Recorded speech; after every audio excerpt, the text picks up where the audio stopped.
इसके बाद अल्लाह के नबी ने जवाब दिया है, चचा अगर ये काफिरीन मक्का सूरज उखाड़ के लाएं दाएं हाथ पे रख दें और चांद उखाड़ के लाएं बाएं हाथ पर रख दें, फिर भी मैं दीन हक से बाज नहीं आऊंगा, फिर भी मैं ला इलाहा इल्लल्लाह की दावत देता रहूंगा। आए मेरे चचा ला इलाहा इल्लल्लाह कह दो।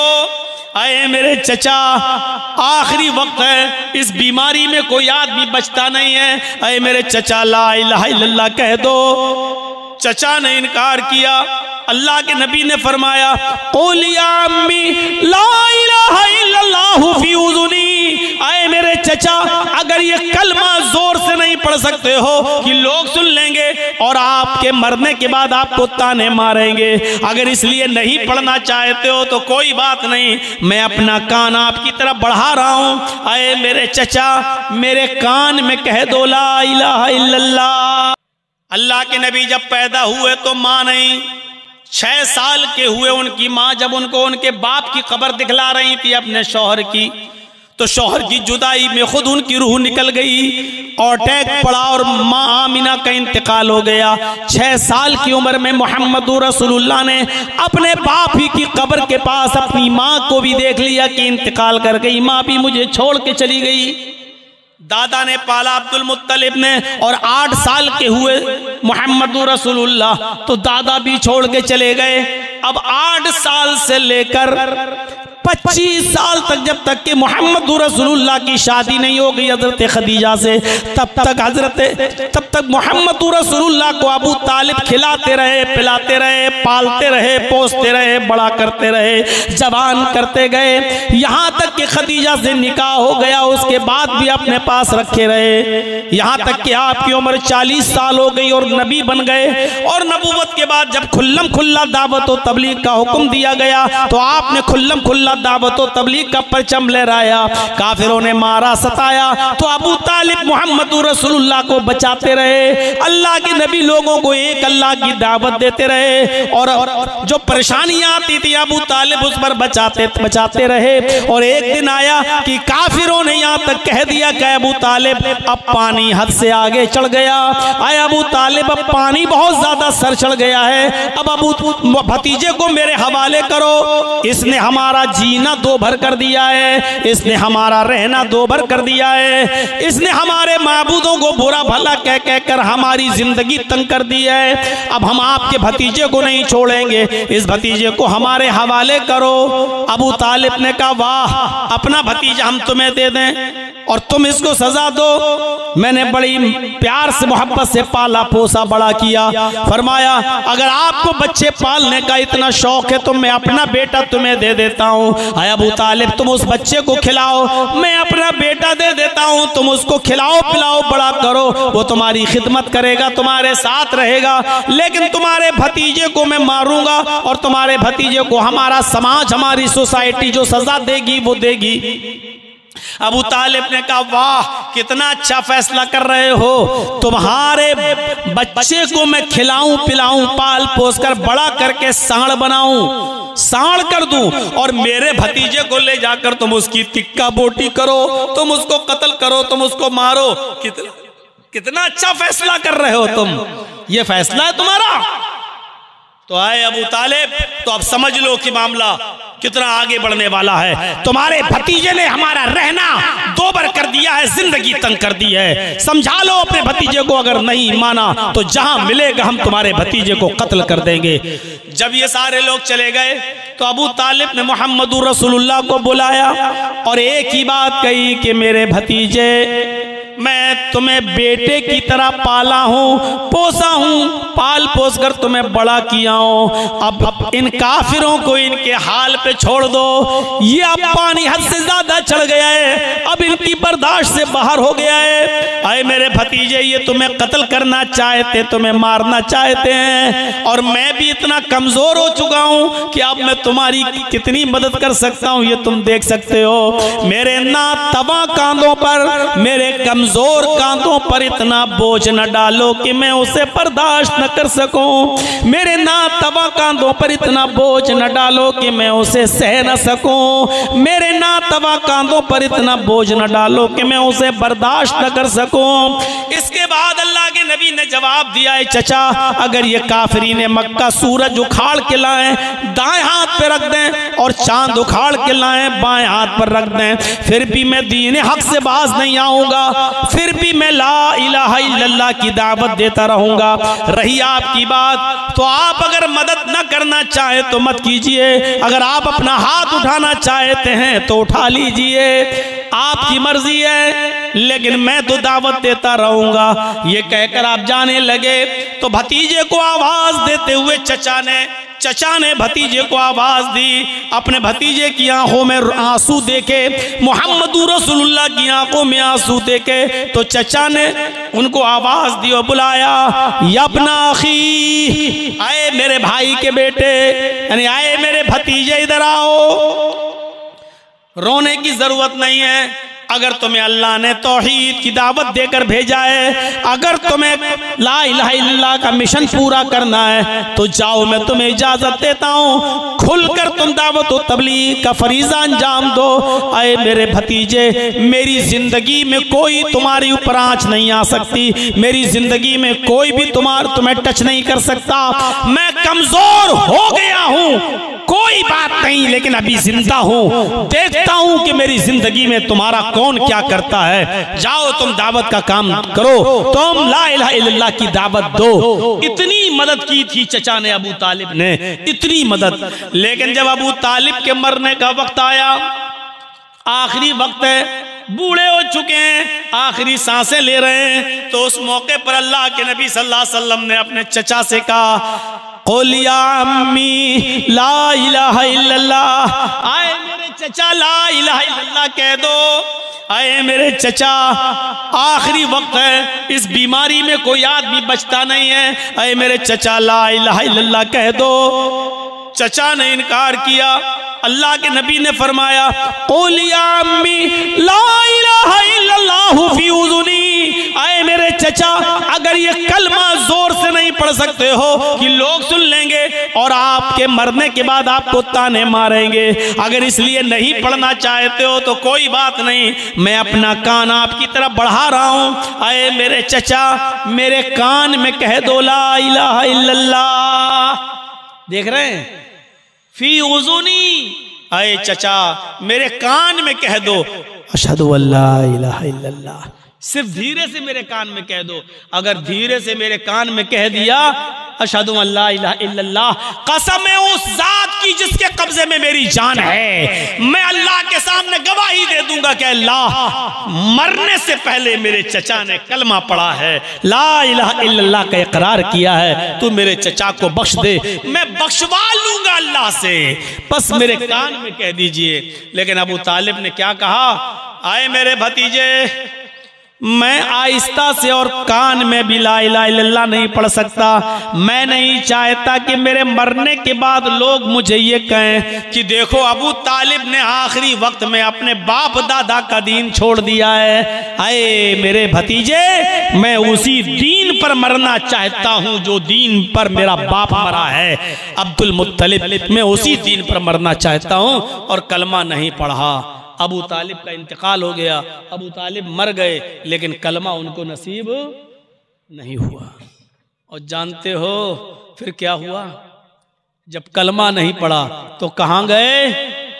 जहन्नम में।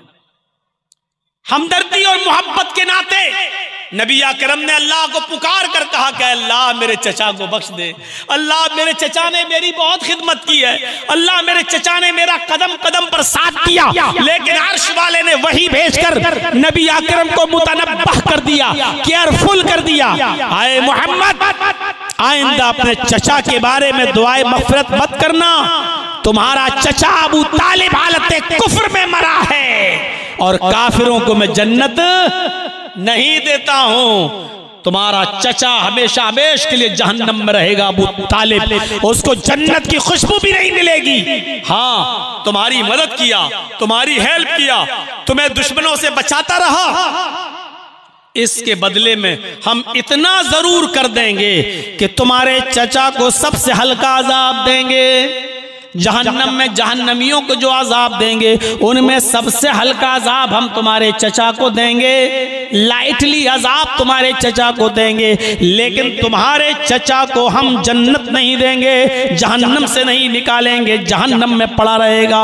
अजाब हल्का देंगे लेकिन जहन्नम से नहीं निकालेंगे, हमेशा जहन्नम में रहेगा तुम्हारा चचा। अल्लाह ताला ने जो अजाब दिया है अबू तालिब को, जानते हो जहन्नम में सबसे हल्का अजाब, आग की 2 चिंगारी दोनों पैरों के नीचे रख दी, एक इस पैर के नीचे एक इस पैर के नीचे। और चिंगारी क्या होती है? चूल्हा जलाते हो ना आप, चूल्हा जलाते हुए लकड़ी अंदर डालते हो तो चिंगारी फूटती है, या कभी कोयला जलाकर जब आप सर्दियों में तापते हो तो एक चिंगारी फूटती है।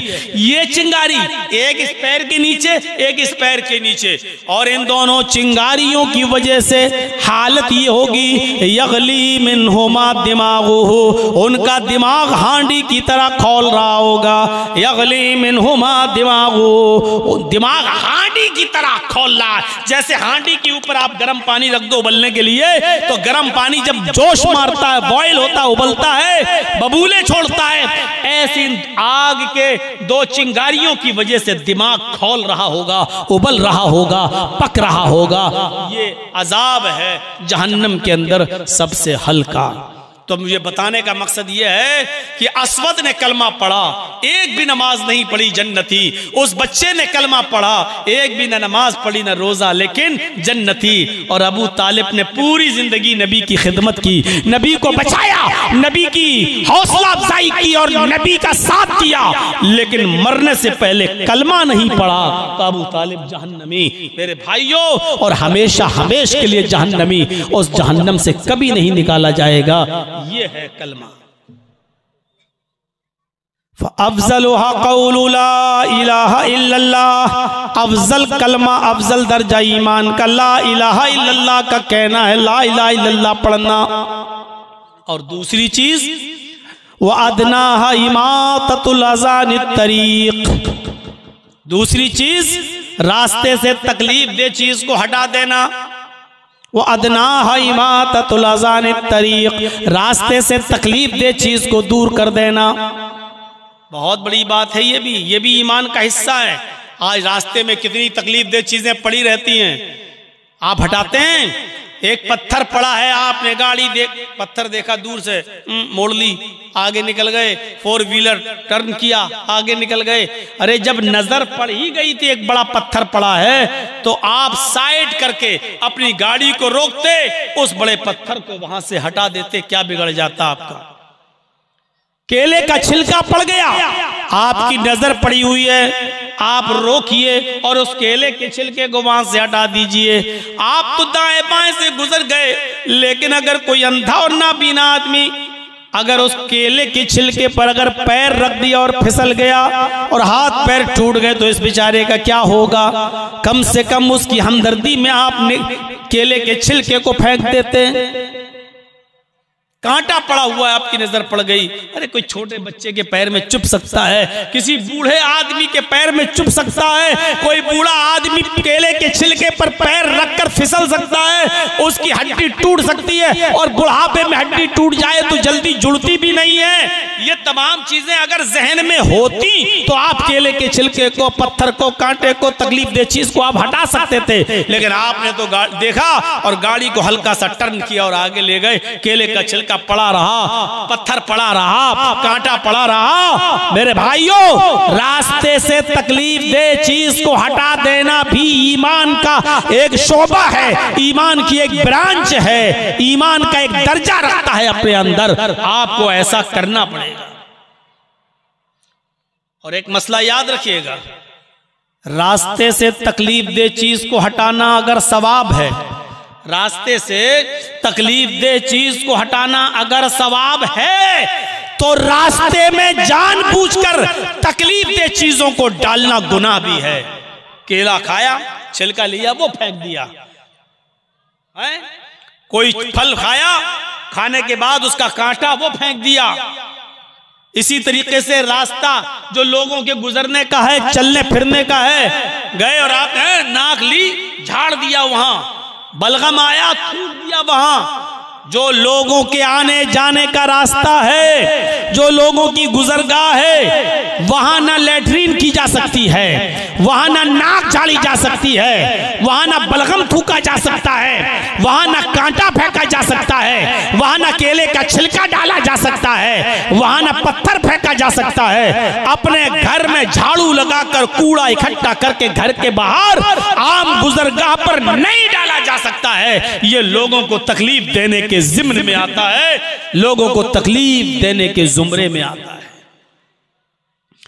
इसी तरीके से कोई चीज किसी दुकान से आपको खरीदना है और आपने लोगों की गुजरगाह पर गाड़ी खड़ी कर दी, पार्क कर दिया, और अब आप सामान पैक कराने लगे।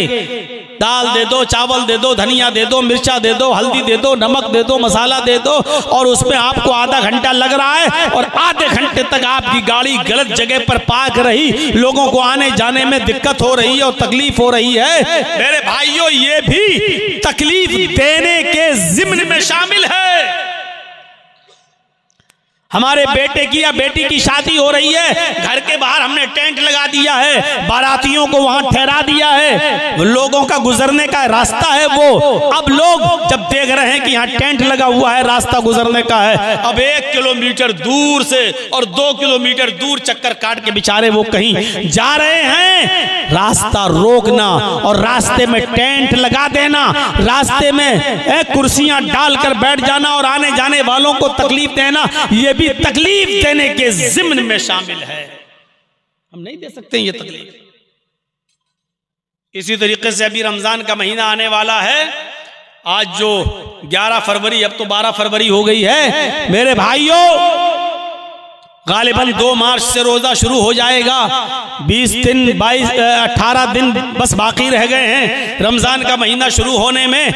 बहुत सी जगहों पर आप देखेंगे, हमें आपके इलाके में नहीं मालूम, लेकिन हम लोगों के इलाके में आइए, रात के 2 बजे माइक पकड़ लिया जाएगा और उसमें चीख चीख कर कहा जाएगा, रोजेदार भाइयों उठिए, मेरी माँ बहनें उठें, सहरी बनाएं, सहरी पकाएं, रोजेदार भाइयों उठिए और सहरी कीजिए। रोजा खत्म होने में, सहरी का टाइम खत्म होने में इतनी देर बाकी है। और 1-2 बार बोलकर फिर उसमें नज़में पढ़ी जाएंगी, उसमें हमदें पढ़ी जाएंगी, नातें पढ़ी जाएंगी, और माइक पर ऐसा शोर, ऐसा हंगामा होगा कि सबकी नींद में डिस्टर्ब होगा। मेरे भाइयों, आपको ये अथॉरिटी, ये पावर किसने दिया है कि आप रात में माइक पकड़ के चीखें और चिल्लाएं और लोगों को आवाज दे देकर उठाएं? कौन सी हदीस में आया है कि रोजा रखने वालों को रोजे के लिए उठाना सवाब है? कहां है? अगर रमजान के महीने में रोजेदारों को उठाना सवाब होता तो रोजे से बढ़कर इबादत है नमाज। तब तो आपको हर फजर की नमाज से पहले, फजर की नमाज के लिए हर रात लोगों को उठाना सवाब होता, और आप माइक पकड़ पकड़ के कहते हैं फजर के नमाजियो, फजर की नमाज खड़े होने में इतना वक्त रह गया है, जल्दी आओ, आओ फजर की नमाज पढ़ने के लिए आओ। नमाज तो रोजे से बड़ी इबादत है। अगर नमाज के लिए लोगों को माइक लेकर उठाना जायज नहीं है तो मेरे भाइयों, फिर रोजे के लिए आपको माइक पकड़ के लोगों को उठाना कहां से जायज हो जाएगा? अब आप कहेंगे क्या रोजेदारों को उठाना गुनाह है? अरे उठा दिया तो क्या हो गया? मेरे भाइयों, आप सिर्फ रोजेदारों को नहीं उठा रहे हैं, आप उन लोगों को भी बेदार कर रहे हैं जिनके ऊपर रोजा नहीं है। एक बूढ़ा आदमी है जिसकी उम्र 90 साल हो चुकी है, अब वो रोजा नहीं रख सकता है, कमजोरी है उसको, बहुत ज्यादा नकाहत है, कमजोरी है। अब फिदिया देगा बस।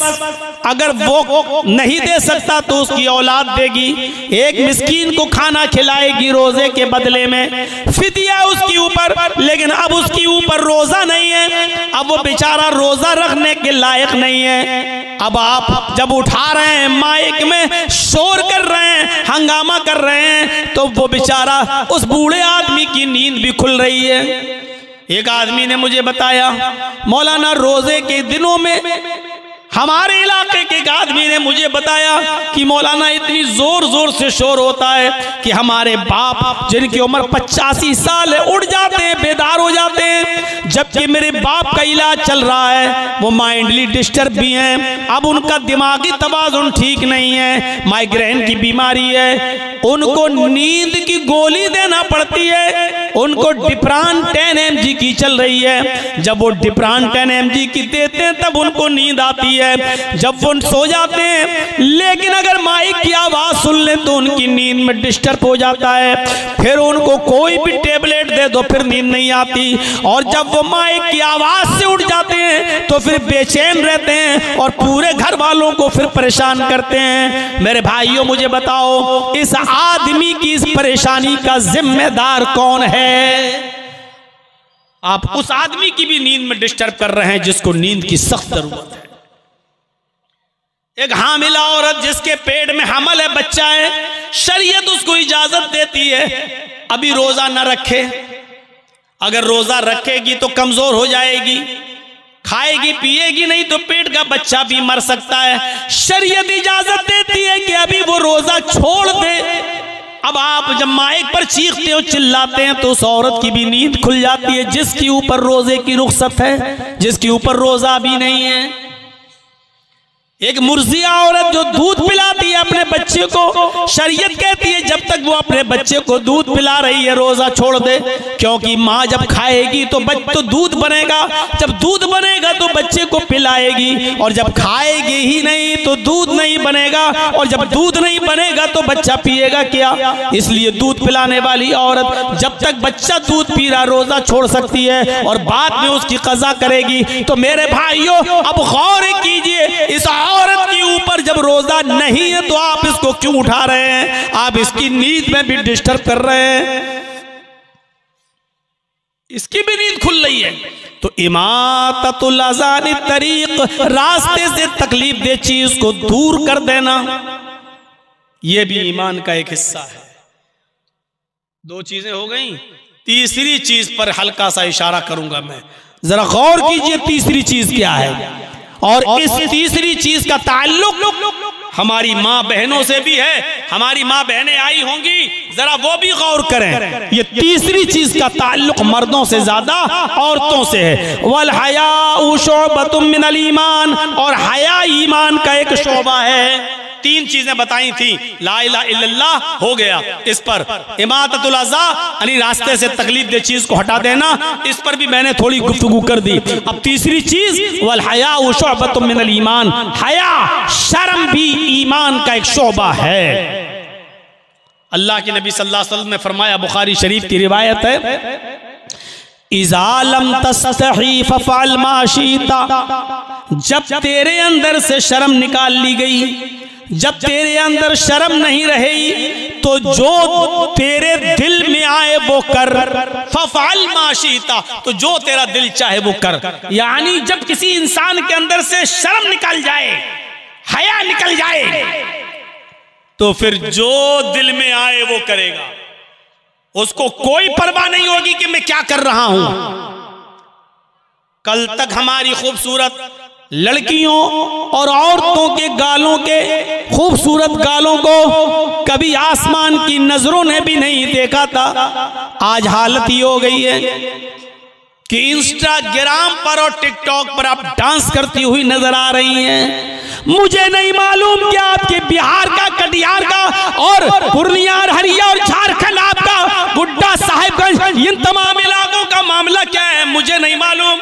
आप गौर करके देखिए कि आपके इंस्टाग्राम पे आपके इलाके की लड़कियां क्या कर रही हैं, हमें इतनी जानकारी नहीं है। हम लखनऊ से ताल्लुक रखते हैं, लखनऊ के बारे में हमें इतना मालूम है कि बड़े बड़े हाजियों, बड़े बड़े नमाजियों और बड़े बड़े मुल्लाओं और बड़े बड़े मौलवियों और बड़े बड़े हाफिजों और बड़े बड़े कारियों की लड़कियां भी इंस्टाग्राम पर अपने सरों से दुपट्टे उतार उतार कर रील बना रही हैं, इंस्टाग्राम पर डांस करती हुई नजर आ रही हैं, नाच रही हैं। उनके कपड़े छोटे हो चुके हैं, शॉर्ट हो चुके हैं, उनके पिंडलियां खुल चुकी हैं, उनके घुटने भी खुल चुके हैं। मेरी प्यारे साथियों गौर करो, जब हाजियों नमाजियों की बेटियां महफूज नहीं रही तो और दूसरों के बारे में क्या बात करें।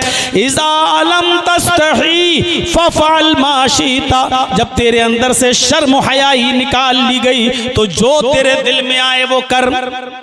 जब शर्म हया नहीं रहेगी तो इंसान यही सब करेगा। सोचिए तो सही, वेस्टर्न कल्चर ने हमें कहां पहुंचा दिया, मगरबी तहजीब ने हमें कहां पहुंचा दिया, पश्चिमी सभ्यता ने आज हमें कहां पहुंचा दिया। अब जब लड़की अपने घर में कैद रहने को और अपने घर में मुस्तकिल रहने को अपनी इंसल्ट समझने लगे तो फिर आप अंदाजा लगाओ कि ये हम और आप कहां जा रहे हैं। उससे कहो कि अपने बाप के लिए खाना बनाओ, सवाब है। अपने भाई को खाना खिलाओ तो सवाब है।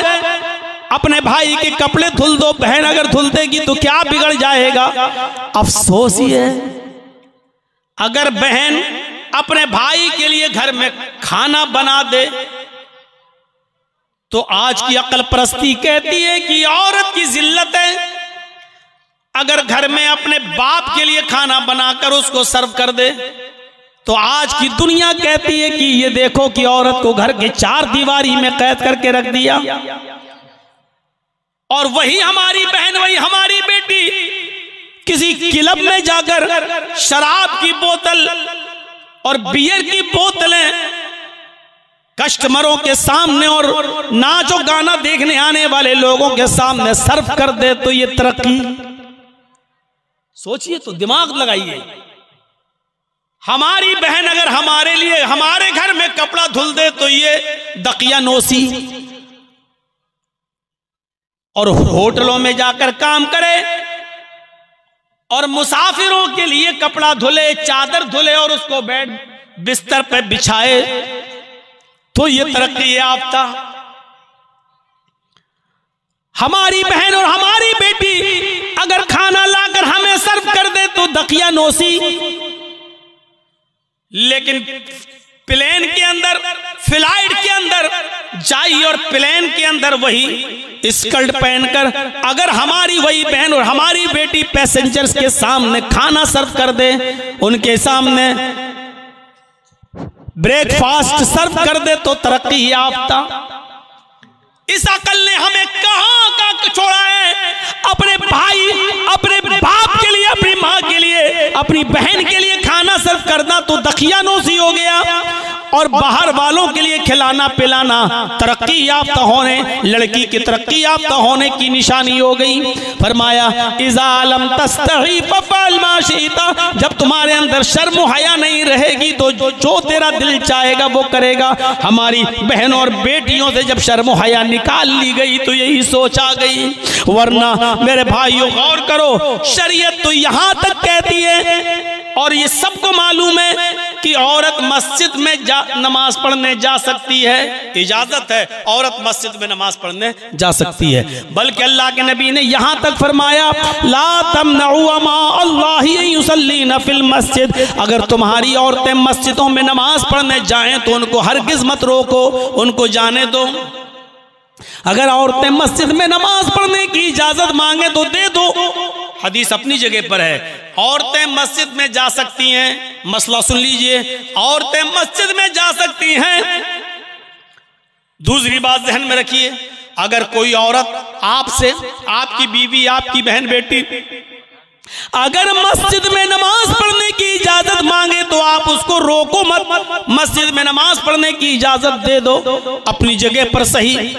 लेकिन इन तमाम चीजों के बावजूद शरीयत क्या कहती है, अल्लाह के नबी का एक हदीस और मौजूद है। इसके बावजूद आपने फरमाया औरत की अपने घर में नमाज पढ़ना मस्जिद में नमाज पढ़ने से ज्यादा बेहतर है।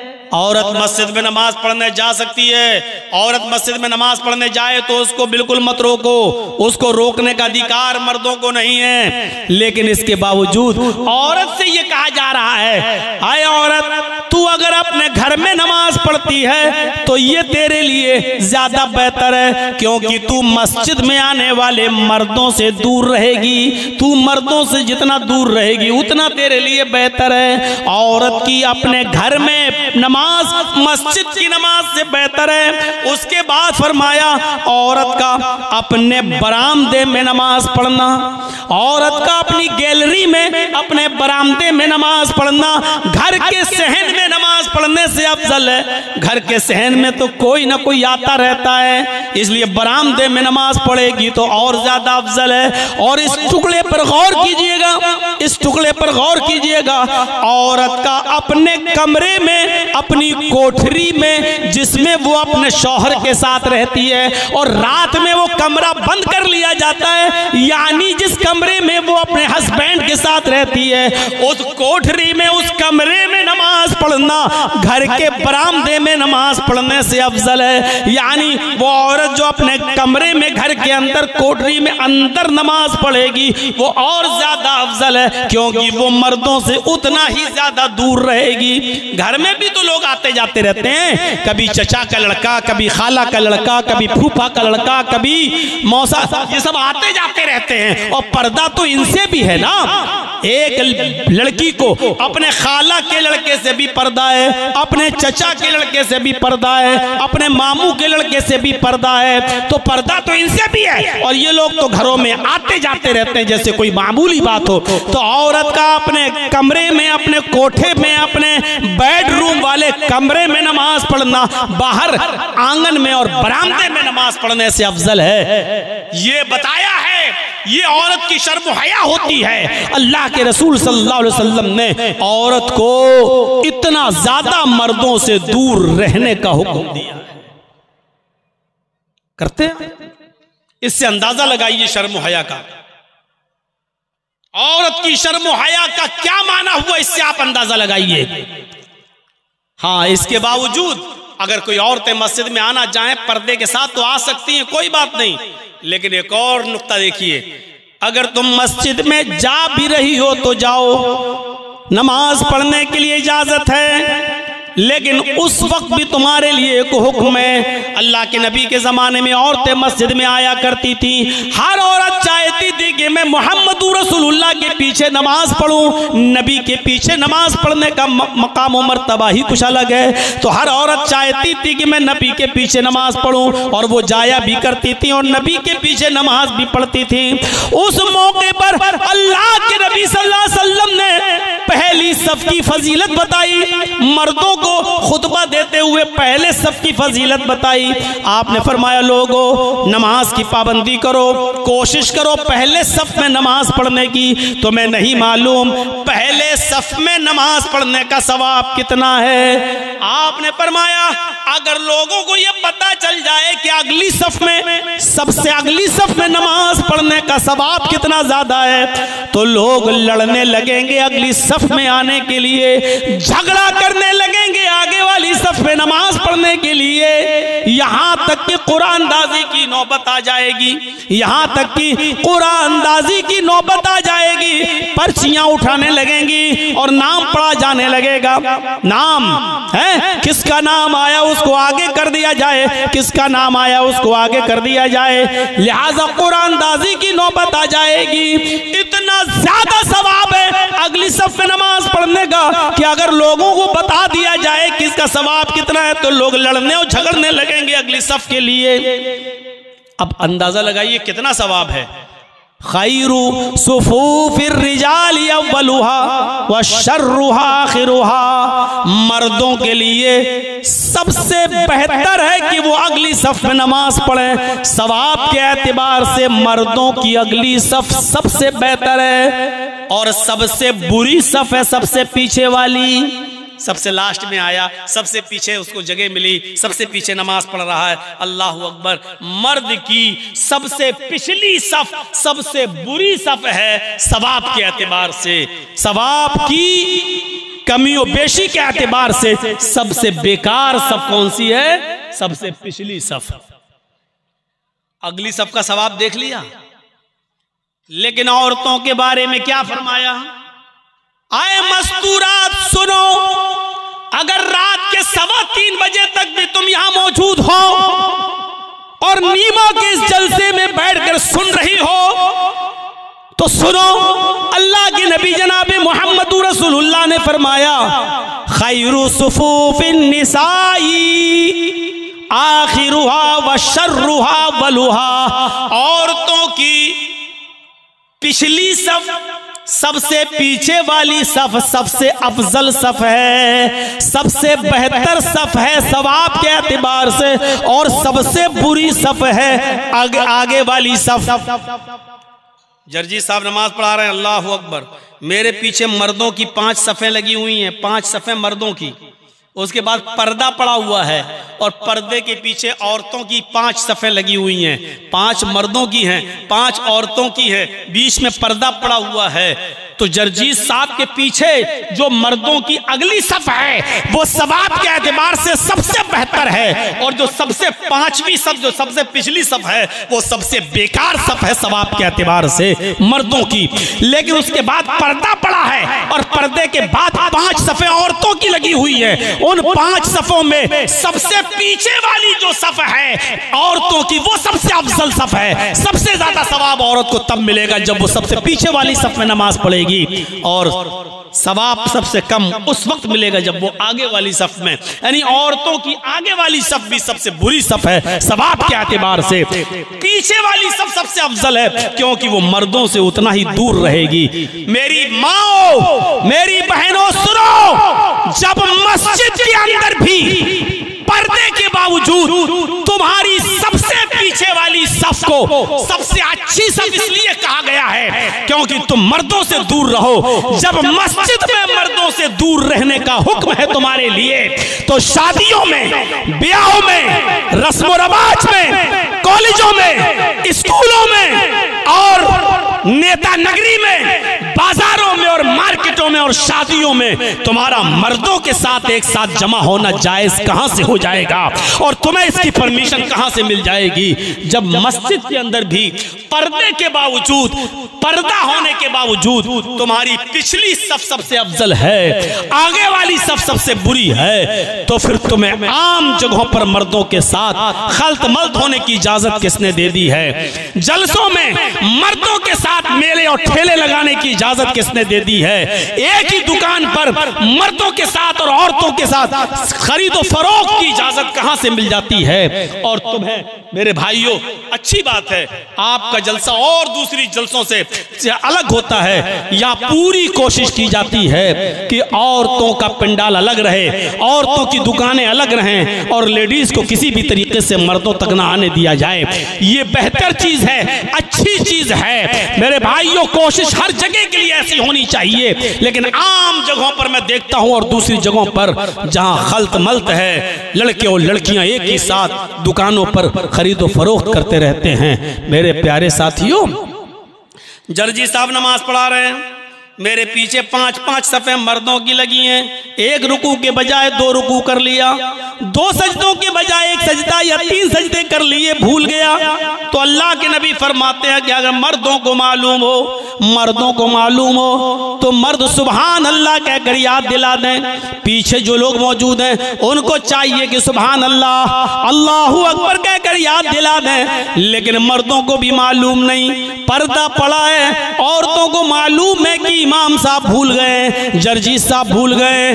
तो औरत को अगर मालूम हो जाए कि जर्जीस साहब या कोई इमाम साहब भूल गए, बजाय रुकू के सजदे में चले गए या 2 सजदों के बजाय 3 सजदे कर लिए, तो उन औरतों को हुक्म है कि वो सुभान अल्लाह नहीं कहेंगी, अल्लाहू अकबर नहीं कहेंगी। ओ मेरे भाइयों, गौर करो, जिस औरत की आवाज का इतना पर्दा कि सुभान अल्लाह तक कहने की परमिशन नहीं, अल्हम्दुलिल्लाह इन जुमलों से ज़मीन व आसमान नेकियों से भर जाते हैं, लेकिन इन जुमलों को भी कहने की इजाजत नहीं दी। अल्लाह के नबी ने फरमाया कि अगर औरत को मालूम हो जाए कि इमाम भूल गया तो वो इस तरीके से ताली बजाएगी, पीछे से ऐसे ऐसे ताली बजाकर याद दिलाएगी और ये आवाज इमाम तक पहुंच जाएगी और इमाम समझ जाएगा कि मैं भूल गया हूं।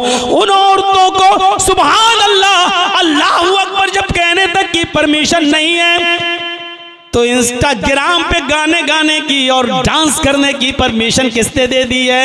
अपनी आवाज में गैरों तक अपनी आवाज को पहुंचाने की इजाजत किसने दे दी है? ये परमिशन कहां से आ गई?